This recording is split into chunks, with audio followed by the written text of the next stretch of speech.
Muy buenos días para todos los asistentes a esta socialización de las resoluciones 101.066 de 2024 y 101.069 de 2025. Mi nombre es Paola Jiménez y para mí es un gusto, en nombre de XM, darles la cordial bienvenida a este espacio donde les informaremos los detalles del proceso en la fase de pruebas y en la entrada en producción de las dos resoluciones mencionadas. Dentro de esta plataforma encontrarán un chat al lado derecho donde podrán hacer sus preguntas a medida que va avanzando la capacitación. Finalizando la presentación de los expositores, tendremos un espacio para resolverlas. En el transcurso de la semana les estaremos enviando a sus correos electrónicos las memorias de este espacio junto con la presentación y la grabación para que estén muy pendientes. Para dar inicio a la primera intervención, le doy la bienvenida a Diana Pérez, especialista de desarrollo de mercado senior en XM. Adelante, Diana. Muy buenos días para todos.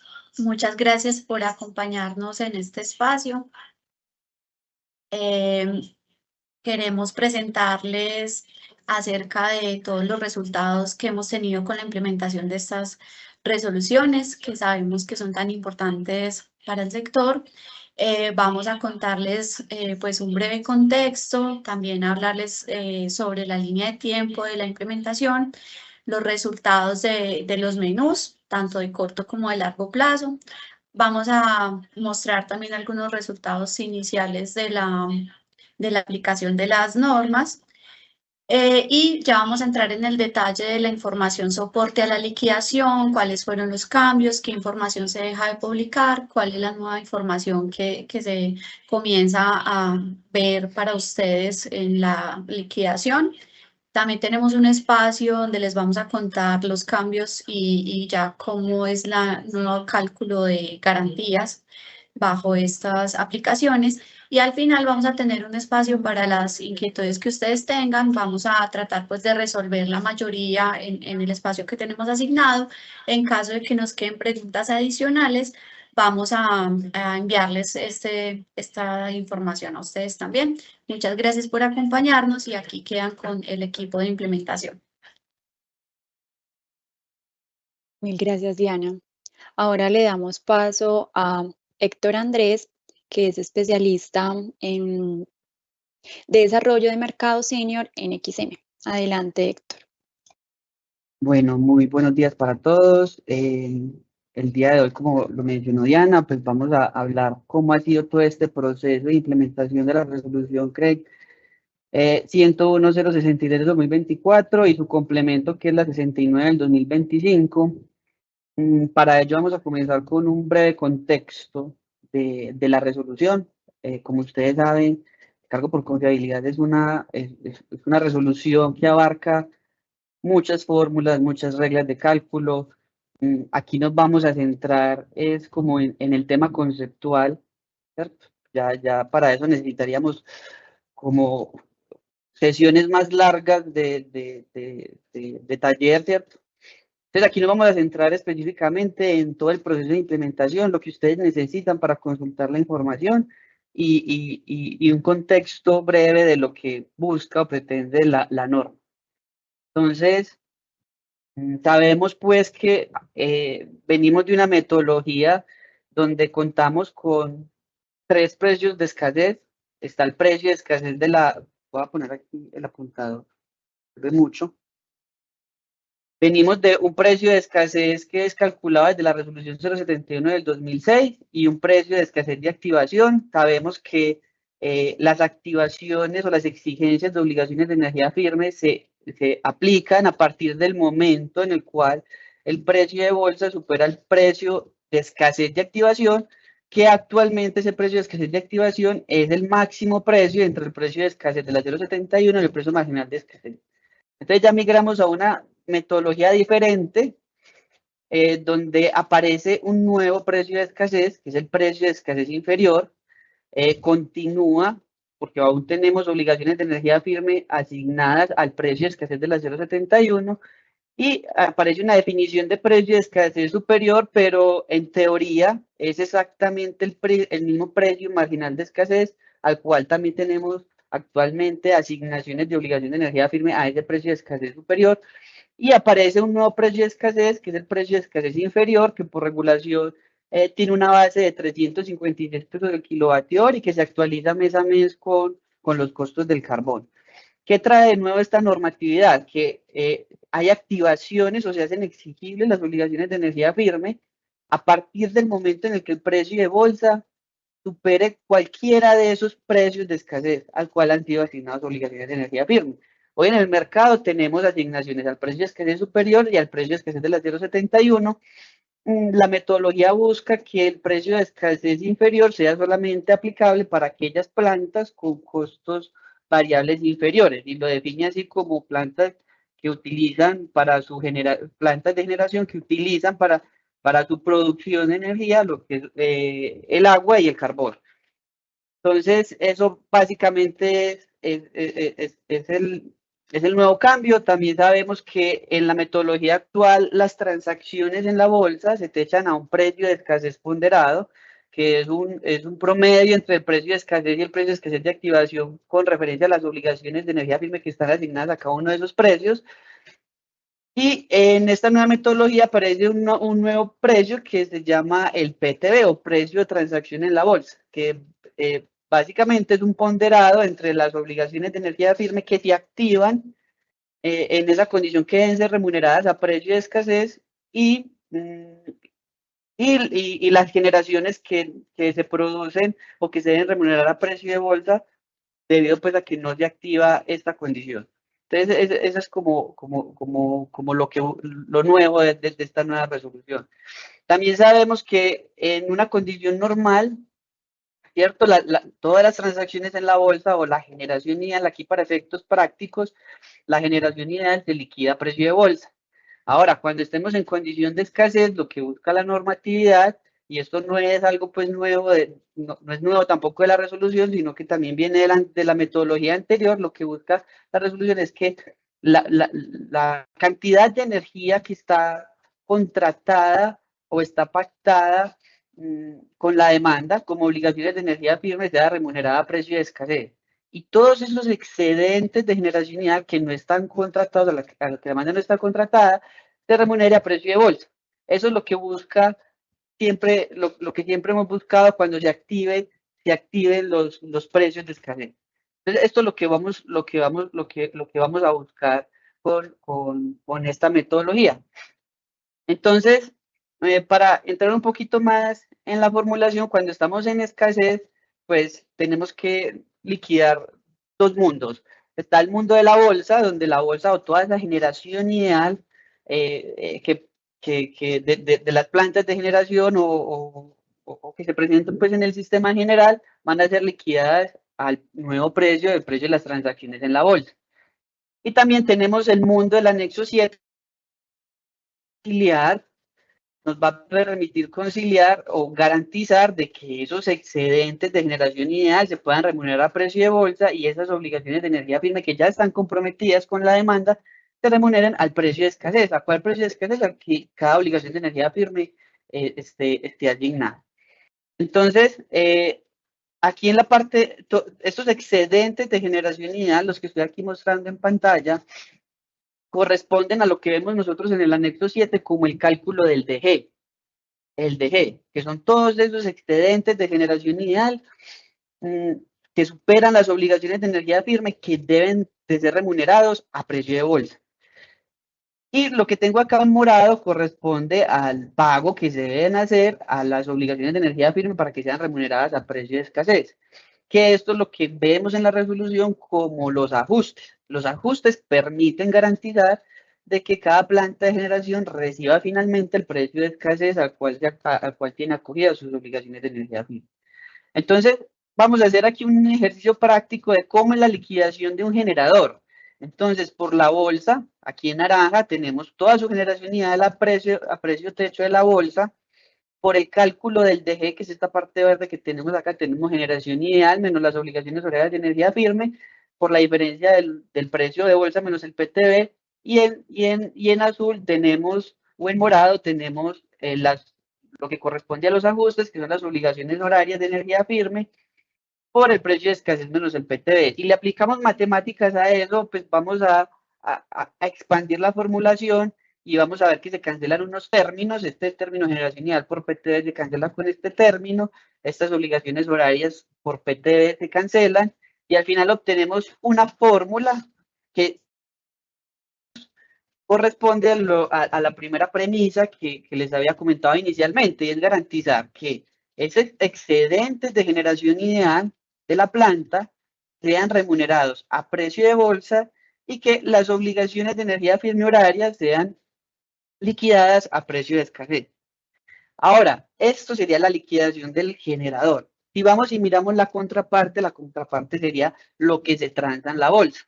Y si vamos y miramos la fórmula del PTB, en teoría es esto mismo. Es esta misma fórmula que está acá. El PTB es un ponderado entre las excedentes de generación ideal liquidados a precio de bolsa y las obligaciones de energía firme horaria liquidadas a precio de escasez. Aquí vamos a introducir algunos cambios haciendo un paralelo, digamos, de la resolución 140-2017, que era la que estaba vigente hasta ahora, pues, o la 071 con esas reglas que consideran la 140. Y estas resoluciones nuevas, la idea de esta diapositiva es plantear como esos casos o esos cambios más importantes, así como aspectos generales que de pronto pueden facilitar o para que sean tenidos en cuenta al momento de revisar pues, los resultados de la liquidación y lo que se viene publicando pues, en periodo de pruebas. Entonces, el primer aspecto, que es el cumplimiento de las OEF, antes de esta resolución, era una validación que se hacía diaria y por agente. Para cada agente se agrupaba las obligaciones de todo su portafolio, la generación ideal y los anillos de seguridad de todo su portafolio, y con base en eso se determinaba si el agente tenía una desviación positiva o negativa en los términos que acaba de explicar Héctor. Ahora, con la resolución, la validación se sigue haciendo diaria, pero ya es por planta. Como tenemos obligaciones que están acogidas a varios precios de escasez, puede darse la condición de que no se activan todos los precios, todas las obligaciones en un día respectivo. Entonces se debe poder determinar específicamente para cada planta, dependiendo del precio al que tenga acogidas sus obligaciones, si tiene una desviación positiva o negativa en el día, es decir, si cumplió o no cumplió con su obligación. El otro aspecto, que es la condición crítica, también se mencionaba en la primera diapositiva. Antes de la resolución se definía como el caso en el que el precio de bolsa supera el precio de escasez de activación y activaba, digamos, esas obligaciones, esa condición de exigir las obligaciones para todo el sistema. Ahora se exigen solo las obligaciones asociadas al precio de escasez superado, al precio de escasez que haya sido superado por el precio de bolsa en la hora respectiva, o para el tema diario, pues que haya sido superado al menos en alguno de los periodos del día.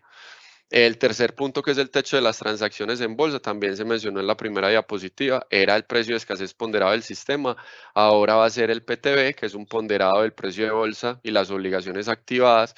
Y parte de ese PTB pues afecta también el cálculo de la demanda no cubierta. Antes de la resolución teníamos un concepto llamado demanda no cubierta, que lo que buscaba era asignar ese cálculo del DG que se mencionó en la diapositiva anterior a la demanda, para que ese componente de generación ideal que no estaba cubierta por que no correspondía a una obligación, ese excedente, pues la demanda, o en este caso los compradores en bolsa, pues participaran también en esa remuneración.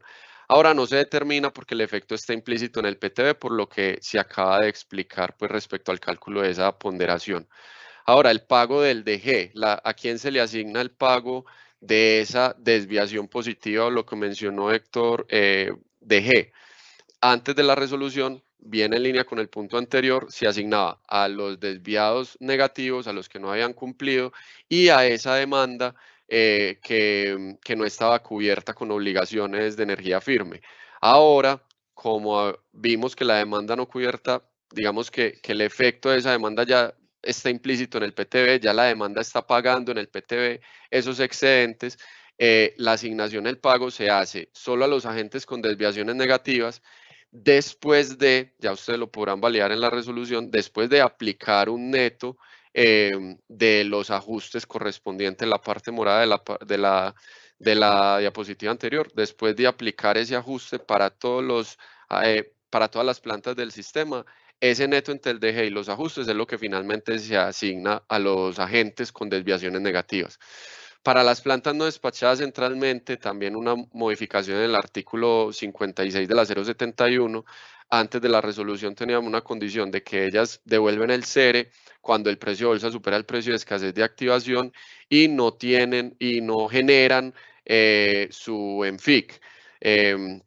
Ahora, lo que se está aplicando ahora en este periodo de pruebas y lo que se aplica en la liquidación es que ellas van a devolver el CERE cuando el precio de bolsa sea mayor a cualquiera de los precios de escasez del sistema. Con cualquiera que se haya superado, identificamos que el sistema está en una condición crítica y si ellos no generan como mínimo su ENFIC, pues empezará a generar un cobro ahí por la devolución del CERE.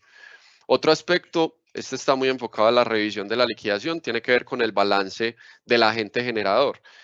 Antes de la resolución, como las desviaciones y el cumplimiento se validaba por agentes y agrupaban todas las plantas del agente, nosotros podíamos tener que un agente tenía o un pago o un cobro por desviaciones, no se podían dar las dos al mismo tiempo, o asimismo un pago o un cobro por ajustes. Se ajustaba el precio de escasez ponderado de la gente con el del sistema y se determinaba si al final el agente debía devolver dinero o si le correspondía más dinero, pero solo podía tener uno de los dos casos. Ahora, cada agente generador puede tener valores hasta los 4 conceptos dependiendo de cómo haya sido la liquidación de las plantas de su portafolio. Un agente puede resultar con pago por DG porque le corresponde a unas de sus plantas de su portafolio, pero también puede estar sujeto a cobro por desviaciones negativas si alguna de las plantas de su portafolio se desviaron negativo.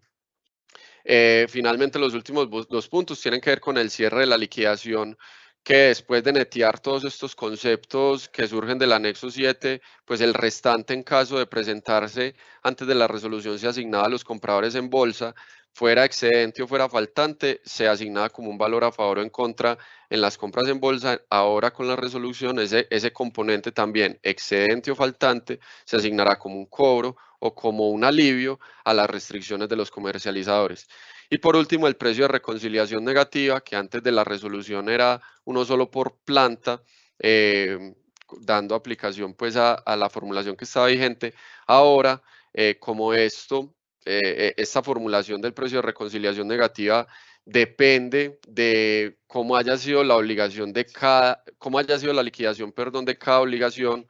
Cada obligación tiene un precio de escasez asociado y cada obligación a su precio de escasez es considerado como una planta independiente, así lo menciona pues la resolución. Entonces también vamos a tener un cálculo de un precio de reconciliación para cada uno de esos precios de escasez que tenga asociada la planta, en caso pues obviamente que haya tenido obligaciones activadas a ese precio de escasez, e igualmente al final se hace una agrupación para el cálculo de las reconciliaciones. Bueno, vamos a hablar un poco de la línea de tiempo de esta resolución. Esta resolución salió expedida en el diario oficial el 31 de enero del 2025. Nos da un plazo de 15 días calendario para hacer una prueba que no tiene efectos comerciales, donde vamos a hacer una marcha blanca, donde nosotros podamos publicarles a ustedes todos los resultados de estas nuevas variables y ustedes puedan hacer las respectivas revisiones para poder comenzar el 1 de marzo con efectos comerciales la aplicación de esta resolución. Entonces, la marcha blanca terminaría el 28 de febrero, nosotros la comenzamos, ese inicio de periodo de prueba la comenzamos el 14 de febrero, haciendo la publicación de la TX2 del 9 de febrero, ya ustedes tienen acceso a esa información donde normalmente acceden a los archivos planos soporte la liquidación. Ahora más adelante les vamos a dar pues más detalles sobre esos archivos planos. El periodo de prueba, como les decía, termina el 28 de febrero para comenzar el 1 de marzo. Recuerden que esta resolución tiene efectos a partir de la segunda versión de la liquidación, por lo tanto, realmente las primeras liquidaciones las veremos reflejadas el 5 de marzo, ¿cierto? El 5 de marzo, donde vamos a hacer la TX2 del 1 de marzo. También muy importante mencionarle los plazos de acogimiento al menú de corto plazo. El menú de corto plazo, hay plazo para el acogimiento del menú de corto plazo el 28 de febrero este 28 de febrero, precisamente para comenzar con los efectos comerciales el 1 de marzo. Para el plazo máximo para acogimiento del menú de largo plazo es el 14 de febrero. Como plazo máximo de la publicación teníamos el 14 de febrero, pero nosotros nos adelantamos y los publicamos desde el 10 de febrero para que revisiones respectivas. Entonces, esta es la línea de tiempo de cómo debemos proceder para poder entrar en operación comercial con esta resolución el 1 de marzo. Ahora hablemos un poco de los menús de corto y largo plazo. Recordemos que lo que busca los menús, pues el menú es un anexo adicional a esta resolución. Tenemos unas obligaciones de energía firme que están pactadas con una prima a un precio de escasez de asignación. Como aparece un precio de escasez nuevo, diferente, a un precio inferior a los que tenemos hoy en día, a los precios de escasez que hoy en día tenemos asignadas obligaciones de energía firme. Entonces, efectivamente, lo que busca estos menús es, bueno, como cambia el riesgo, la probabilidad de ocurrencia es mucho mayor a que el precio de bolsa supere este umbral de 350. Entonces, efectivamente, hay que hacer un cambio en la prima o una modificación en la prima. Esto es lo que, en otras palabras, busca los menús, hacer el cambio del precio al cual se va a remunerar el cargo por confiabilidad para aquellas plantas que decían acogerse a ese precio de escasez inferior. Esos resultados ya los publicamos en la página web de XM. Ustedes pueden acceder a esta información a través del enlace de transacciones, cargo por confiabilidad, y ahí van a ver el link de menú de la resolución CREG 101.066 del 2024. Aquí en la diapositiva les dejamos pues los valores de los precios actuales. Estos precios que aquí de la columna izquierda corresponden a precios de diferentes asignaciones de obligación de energía firme, diferentes subastas o asignaciones administradas. Estos precios son actualizados a noviembre del 2024 y estos son los nuevos precios que se calcularon con la metodología pues, de los menús. Entonces, son los nuevos, pero ya pueden acceder a ellos. En ese link pueden encontrar los formatos de acogimiento. Hay un formato para el acogimiento de menú de corto plazo y otro para el de largo plazo. Y está un archivo en Excel donde está con mucho más detalle, al que les acabo de mostrar, pues como todos los nuevos precios al cual serían remunerado el cargo por confiabilidad en caso tal de que alguna planta desee acogerse a este menú. Aquí vamos a hablar un poco de los resultados iniciales y de los archivos soporte, entonces los dejo con mi compañero Juan Manuel nuevamente. Pasa la diapositiva, pues. Vamos a mostrar entre los resultados iniciales que se obtuvieron para el 9 de febrero de 2025, que fue la primera liquidación que se publicó en periodo de pruebas. Aquí vamos a detallar solamente el cálculo del PTB. De todos modos, los archivos soporte ya están publicados con toda la liquidación. Ahorita iremos a ese detalle, pero queríamos presentar acá como para que se visualizara el efecto del cálculo del PTB, que efectivamente se está aplicando un techo a las transacciones en bolsa en las horas entre el periodo 19 y 23 más o menos, que se superó el precio de bolsa, superó en este caso el precio de escasez de la 71. Entonces aquí estamos mostrando en la gráfica los tres precios de escasez que actualmente pues vigentes: el precio de escasez superior, el precio de escasez de la 71 en la barrita de la mitad y la última el precio de escasez inferior, pero en este momento no tenemos plantas, pues, o para efectos del periodo de prueba no se tienen plantas acogidas a ese precio de escasez inferior. Entonces, la línea azul clara es el precio, el PTB, el precio techo, y se observa como en esos periodos el precio de bolsa es ligeramente superior al precio techo. Aquí en la grafiquita, como le están señalando, se tiene una diferencia de máximo unos 5 pesos para ese día. Estos datos son extraídos del archivo soporte que está publicado en el CNRAS. Pasemos, y ya entonces vamos a entrar al detalle de la información de los archivos soporte de la liquidación para que ustedes puedan hacer las revisiones correspondientes, tanto lo que es aplicable a este periodo de pruebas como ya cuando esté la resolución en efectos comerciales. Entonces vamos a tener un archivo que se va a publicar con cálculo mensual, que es el cálculo del precio de escasez inferior. Aquí bueno, en esta presentación, esto se les va a enviar, pues está el detalle, aquí no lo vamos a presentar, pero está el detalle de cada archivo, a qué artículo de la resolución corresponde para que ustedes puedan más o menos seguir el flujo pues, de los cálculos de acuerdo con lo que están en los archivos. Entonces aquí vamos a presentar el soporte del precio de escasez inferior y una muestra de lo que se va a publicar en el archivo, que esto ya está en el estándar, pues que como insumo se publicará los costos promedios de referencia del carbón para el mes para el cual se está realizando el cálculo.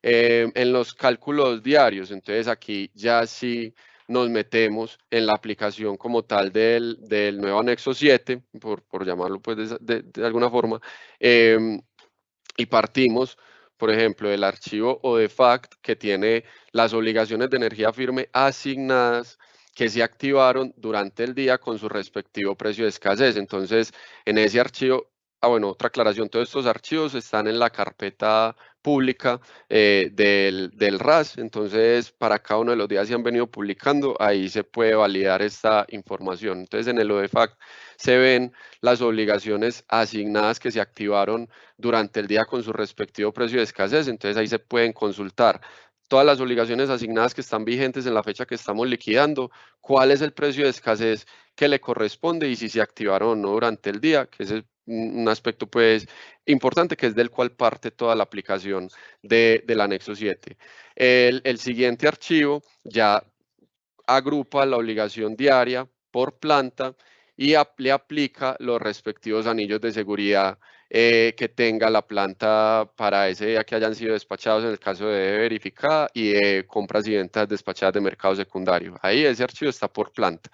El factor de ajuste, el archivo FA, tiene los insumos para la determinación del factor de ajuste diario. Esos insumos son por sistema, entendiendo pues que el factor de ajuste es uno para todo el sistema, no es por planta.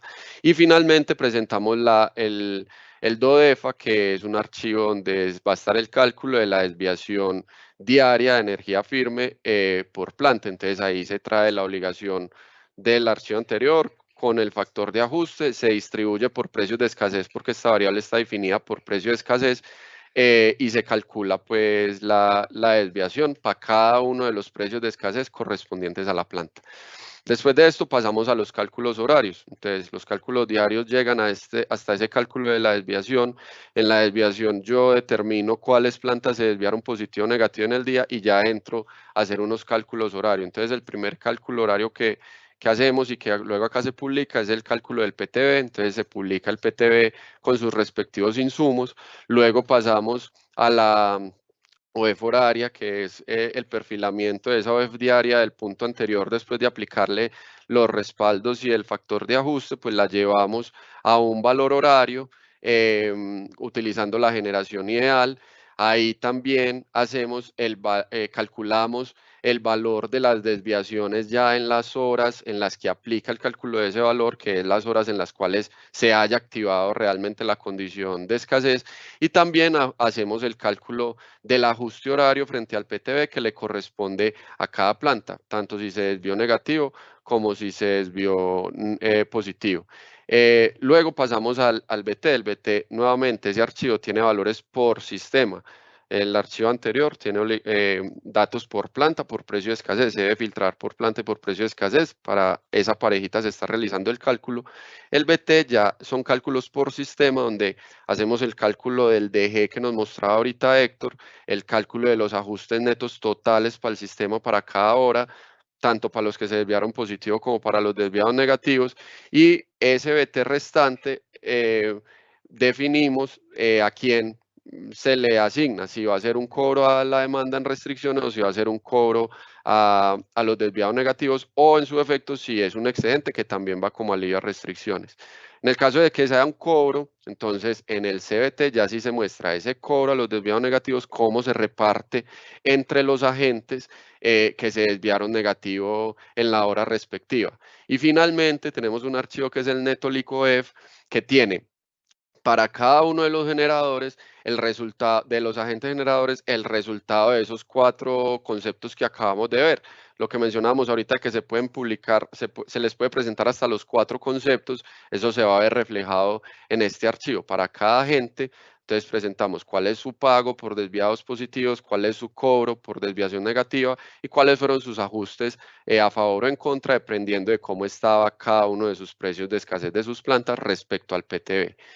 Queremos también detallar aquí más adelante unos cálculos adicionales, unos que se van a publicar temporales solamente durante el periodo de pruebas, que es el RRIE, el artículo 18 de la resolución 066, incluye el impacto de la aplicación de la resolución sobre la remuneración del cargo como tal.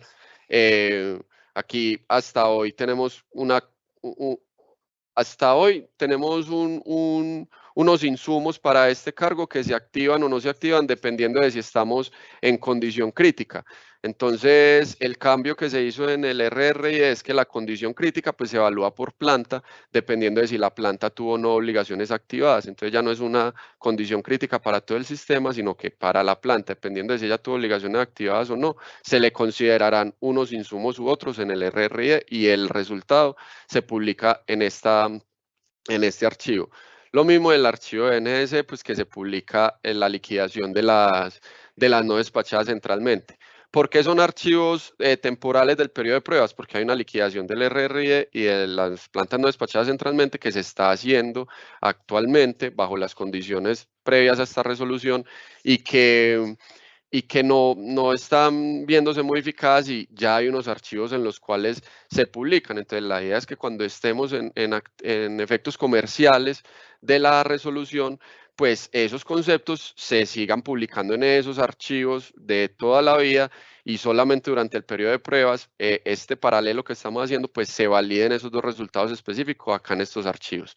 Tenemos otro archivo nuevo que es el que incluye el detalle con todos los insumos para el precio de reconciliación negativa. Este archivo es, de todos los que hemos visto, es el único privado. Entonces lo encontrará desde la carpeta privada de cada uno de los agentes y como esos insumos, como esa formulación no cambia y actualmente no se tiene un archivo análogo que tenga todo el detalle de esa información, ese sí se va a seguir publicando incluso cuando hayamos terminado el periodo de pruebas. Y muy importante, archivos que dejan de publicarse, el OEF-AGN diario y el OEF-AGN horario, que tienen la liquidación y la validación del cumplimiento diario por agente, que nos devolvemos a la diapositiva ahorita, como el cumplimiento y la liquidación ya no se hace desde el principio por agente, entonces estos archivos, la información de estos archivos ya no aplica, ya no se publica. Y esta partecita sí la va a pasar más rápido porque son los archivos que se van a actualizar con el efecto de la liquidación. Hay unos que son diarios, hay otros que son de publicación mensual, pero básicamente lo que quería presentar aquí es que la información que vamos a calcular con el nuevo anexo 7 que aplique a estos archivos, pues se va a seguir llevando en los conceptos correspondientes y los cálculos intermedios, pues se podrán validar en los archivos nuevos que ya presentamos al principio. Aquí tenemos ¿lo vas a presentar? Aquí presentamos, solo que por efectos de tiempo creo que no va a ser posible que lo desarrollemos en detalle para poder continuar con la agenda con los temas de garantías, pero igual les queda como para ustedes la consulta, un ejemplo de la revisión en este caso del archivo DODEFA. Lo que acá queríamos hacer énfasis presentando esta diapositiva para que se tuviera en cuenta es que tratamos de hacer un archivo muy autocontenido, entonces en algunos casos, pues ustedes van a ver variables que tienen como valores duplicados, pero son variables, por ejemplo, en este caso la QF total. La QF total es un valor que es todas las asignaciones de UF de la planta, la generación ideal nacional es toda la generación ideal de la planta, que si ustedes se van a la formulación, pues va a ser utilizada como insumo para cada una de las filas, que ya las filas sí tienen un dato que aplica a en este caso, la planta 1 y su respectivo precio de escasez. Entonces, las filas corresponden a cada uno de los precios de escasez de la planta, pero habrá insumos que igual son por planta, entonces podrán estar duplicados para efectos de que se pueda replicar el cálculo con facilidad. Listo, será lo que... Muchas gracias, Héctor y Juan Manuel. Siguiendo con la agenda, le damos paso a Julián Cardona, especialista de desarrollo de mercado senior en XM, que nos trae el tema de cálculos de garantía. Adelante, Julián. Gracias, muy buenos días para todos. También queremos, obviamente, contarles el efecto que este par de resoluciones tienen en el cálculo de garantías. Como muchos de ustedes saben, lo que buscamos con los cálculos de garantías es anticipar esos pagos que tendrán que hacer los agentes al mercado. Por esa misma razón, cualquier ajuste que se realice en la liquidación es susceptible de tener que ser ajustado en el cálculo de garantías respectivo. Y puntualmente, pues como podrán haber visto, la resolución 66 y 69 nos trae unas pequeñas modificaciones en el cálculo de garantías que queríamos también socializárselas. Y lo primero es que, como sabrán muchos, los cálculos de garantías tienen un periodo, una semana base que es importante para hacer nuestras proyecciones. Esa semana base es una semana que nosotros llamamos también semana TX2, que es donde tenemos una semana completa con información de la liquidación en TX2, que es la cual nos va a permitir hacer esas proyecciones que hoy se hacen tanto en las garantías nacionales como en las garantías TIES. Y dado que el periodo base donde vamos a tener ya aplicado las nuevas reglas en la liquidación de las 66 y las 69, pues va a ser hasta el 1 de marzo. El primer cálculo o los primeros cálculos de garantías que vamos a hacer, que vamos a publicar, ya cogiendo las nuevas condiciones, las nuevas reglas de la resolución, se va a realizar el día viernes 14 de marzo. Como todos saben, nosotros todos los viernes hacemos cálculos de garantías y ajustes, proyectamos y hacemos ajustes. Entonces, el primer cálculo de garantías que van a ver aplicando las nuevas condiciones es el viernes 14 de marzo. Porque ese viernes 14 de marzo, el periodo base que vamos a utilizar para hacer las proyecciones es exactamente del 1 al 7 de marzo, donde ya tenemos toda la información de la liquidación con las nuevas reglas del cálculo. Entonces, para que lo tengan muy claro, eso es como la primera señal de implementación en el tema de cálculo de garantías. Entrando un poco en el cálculo de garantías nacionales,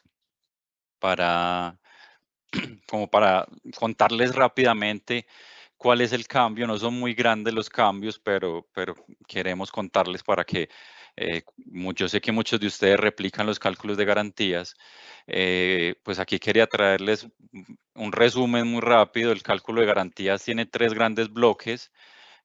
Por un lado pedimos una estimación de los fondos y los servicios, por otro lado un tema de cargos por uso, especialmente STN y STR, pues algo del STR en el tema de convocatorias, y el bloque más importante que es el de las transacciones en bolsa, ¿cierto?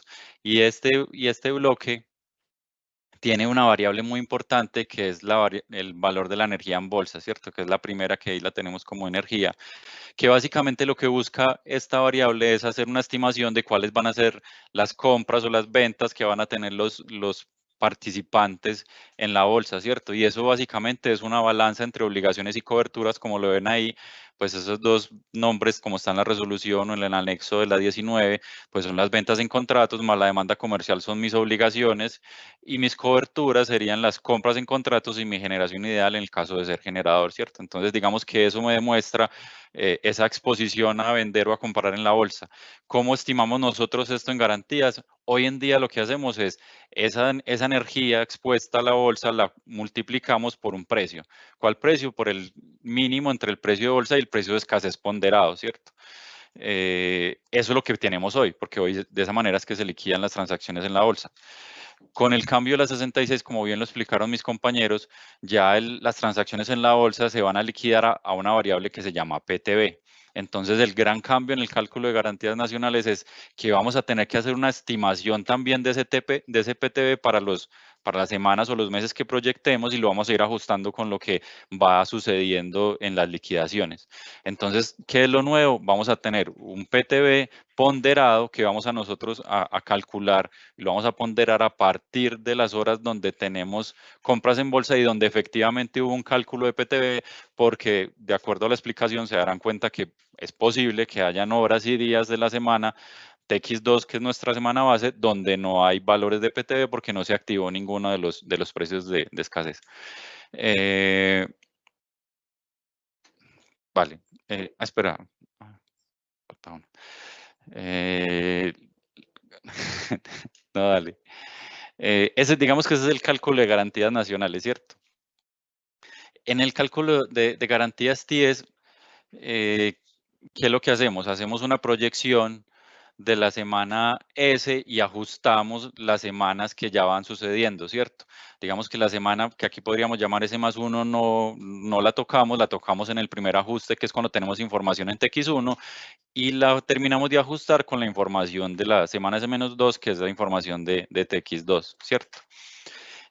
¿Cuál es el gran cambio acá? El gran cambio en el cálculo de garantías TIES, si recordarán, hoy en día lo que hacemos es que si el precio de bolsa supera el precio de escasez de activación, esas garantías que nosotros le pedimos a los agentes colombianos para las importaciones con Ecuador, se dividen en dos grupos. Digamos que si hoy ese precio no supera la activación, solamente le pedimos a los compradores en bolsa prorrata de sus compras, pero si se da esa condición, entonces las garantías se dividen en dos grupos, en los compradores en bolsa y los agentes que se desvían negativamente o en la demanda no cubierta. Ahí está el primer gran cambio de las resoluciones. Ya no es versus ese precio de escasez de activación, sino que va a ser versus alguno de los precios de escasez, ¿cierto?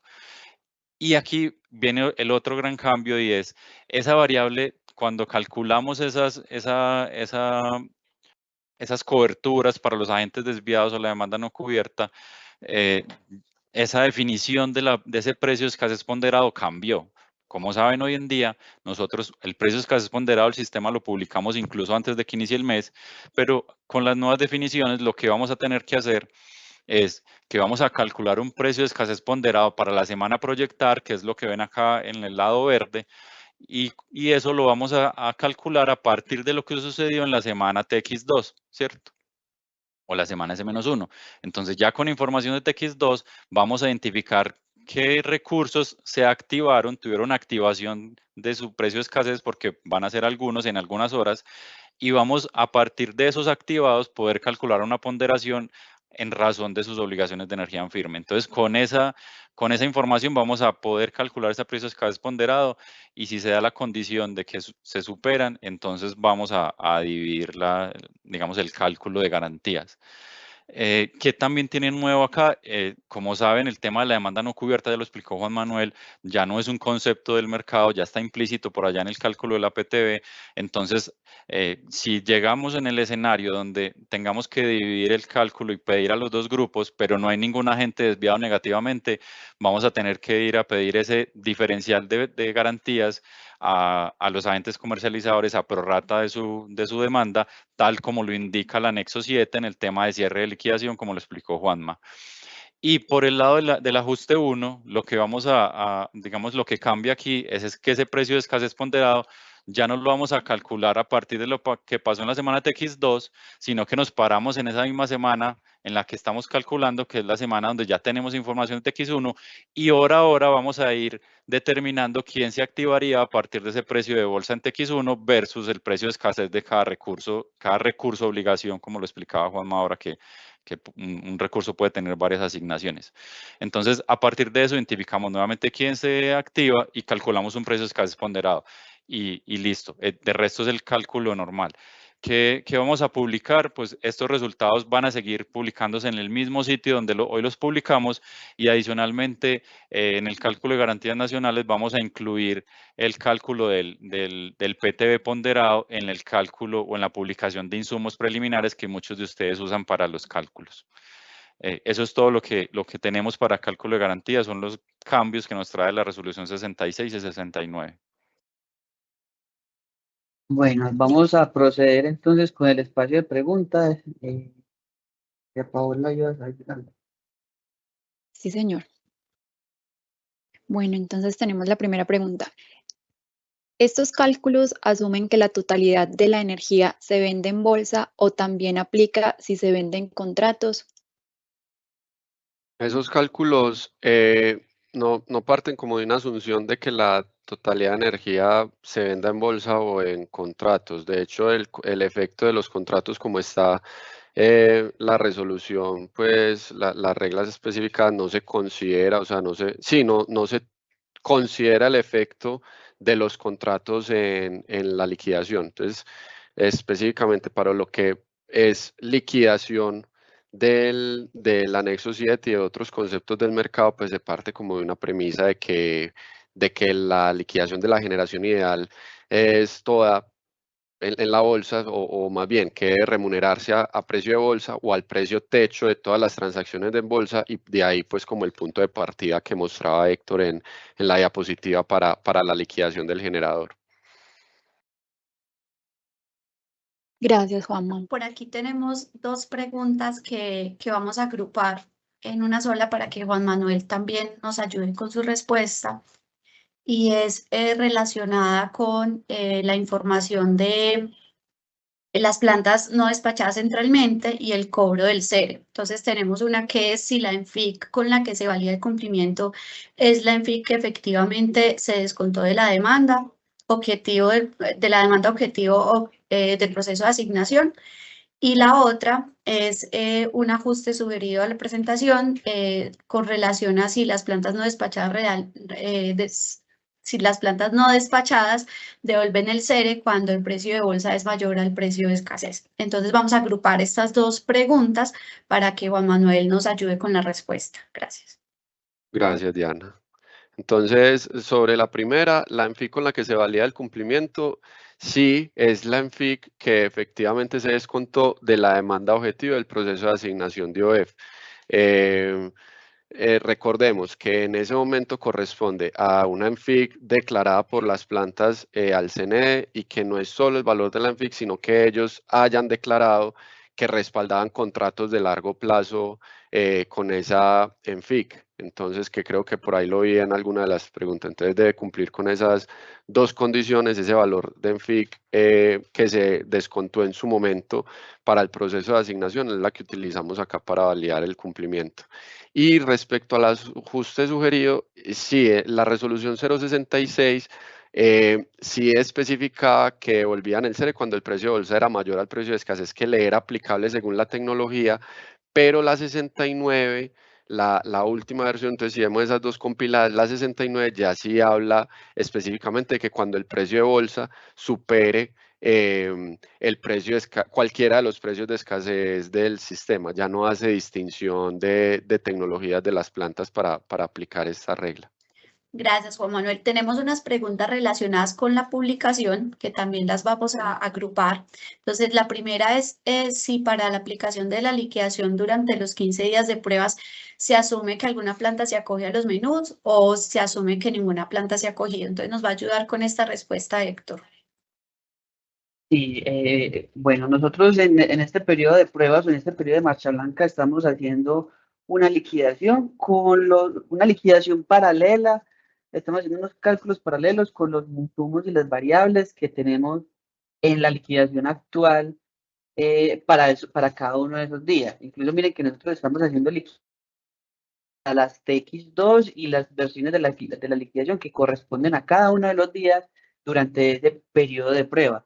Nosotros no estamos simulando generaciones ideales, nosotros no estamos utilizando información que no sea real del mercado. Entonces, todos los datos y toda la información que ustedes van a encontrar en los archivos de soporte de la liquidación corresponde a una información paralela, a unos cálculos paralelos a lo que está sucediendo hoy en día en la operación real. Y complemento de esa pregunta también está si se va a conocer el listado de las plantas que se acogen y a los menús, y efectivamente la resolución establece que una vez XM reciba esta información va a publicar al día siguiente, después de cumplimiento de los plazos, el listado de las plantas acogidas. Entonces, esto también damos respuesta a esta pregunta. Volviendo al tema de la información que se publica, entonces hay algunas preguntas con relación al estándar de información, por ejemplo, como dónde se están publicando los archivos de prueba.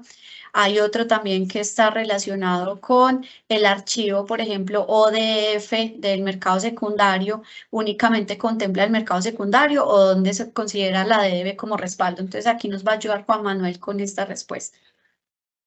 Listo, entonces los archivos de soporte que presentamos, la mayoría excepto el precio de reconciliación negativa se está publicando en la carpeta pública de información. De hecho, la última publicación que hicimos fue ahorita a las 8:14 de la mañana con la información del 14 de febrero. Ahí quería hacer una aclaración que de pronto la hice durante la presentación.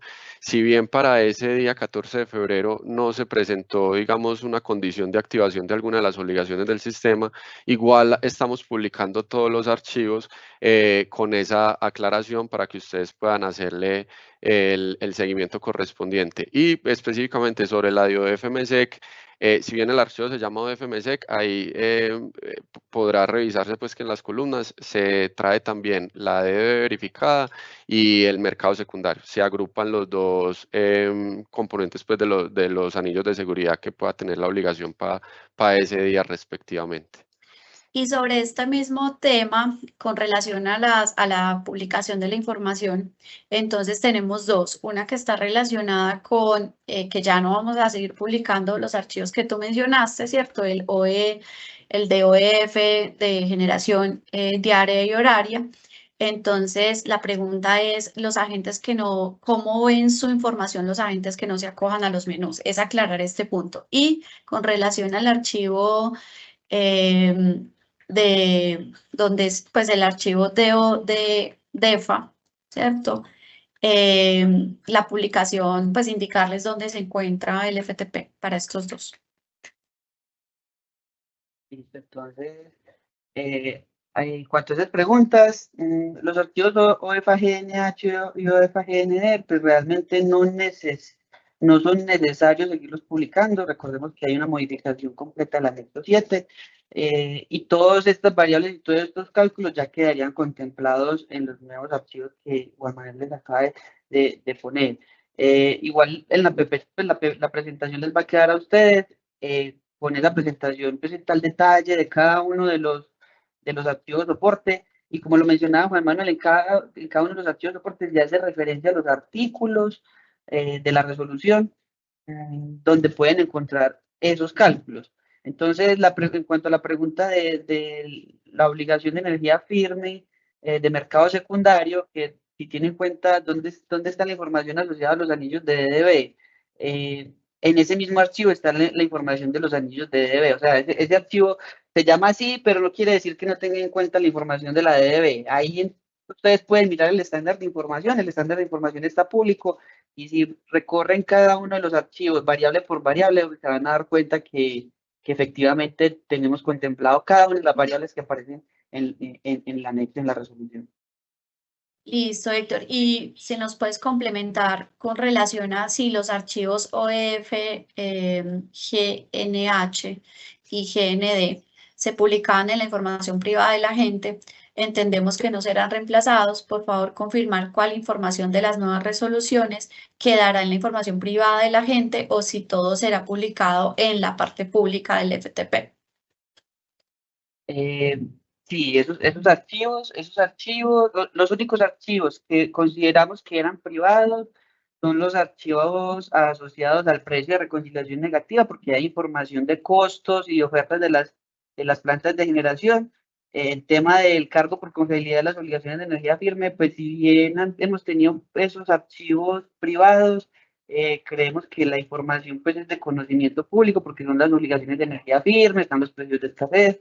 Entonces, esos archivos van a dejar de ser publicados, el OFAGNH y el OFAGND, como lo mencionaba Diana, y vamos a publicar todos los nuevos archivos de manera pública. El único archivo que es privado es el de precio de reconciliación negativa. Bueno, y también tenemos otra pregunta relacionada con las plantas no despachadas centralmente en lo que corresponde a la devolución del CERE. Entendería que ello le aplica a las plantas que declararon contratos previamente a la realización de la subasta del C por C. ¿Es correcto este entendimiento, Héctor? ¿O Juan Manuel? Sí, Diana, es correcto. Listo, entonces está. Bueno, yo creo que ya barrimos las preguntas. Por acá estoy mirando si... ya, creo que ya las barrimos todas. Déjenme chequear acá.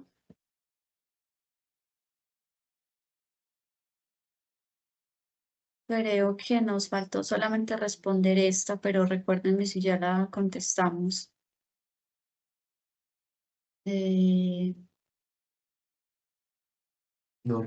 No, creo que ya las que tenemos.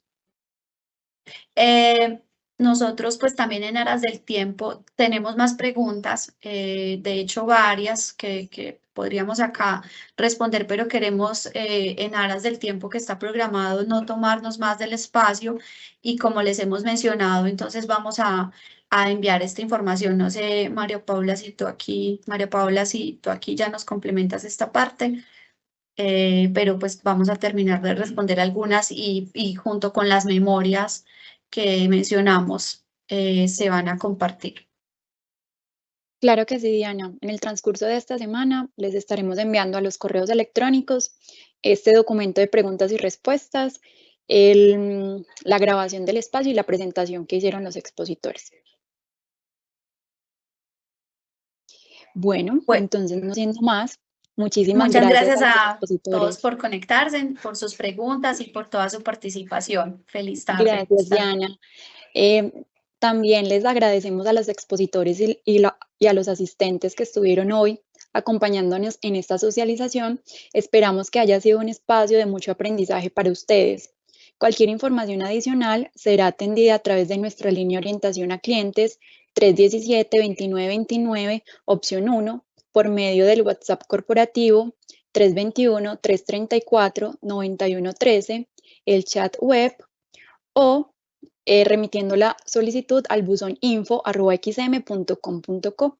Les recordamos entonces, como lo mencionábamos hace un instante, que las memorias serán enviadas en el transcurso de esta semana con la grabación del espacio y la presentación. Nuevamente, muchas gracias y feliz tarde para todos. Muchas gracias a todos. Muchas gracias. Gracias, hasta luego. Feliz día.